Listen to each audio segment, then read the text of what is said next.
gonna do just your standard bun. What I do is I bring the hair back into a ponytail, twist it kind of tight, right down to the end, like that.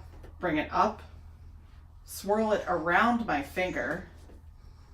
Again, comb like this. You're gonna comb right under the bun, fingers through. Finish twirling the bun on the other side. You have a lot of control over that hair with your fingers through these spaces. Stretch this way out, turn it back, pick up some hair on that side, and then you can position the hair inside of the comb once you get the comb in. And I'm just going to spice up her bun a little bit by pulling little pieces of hair out, and then you'll get a nice updo style bun. Very interesting, pretty swept up looking. Could almost wear it to a prom or a wedding in just seconds.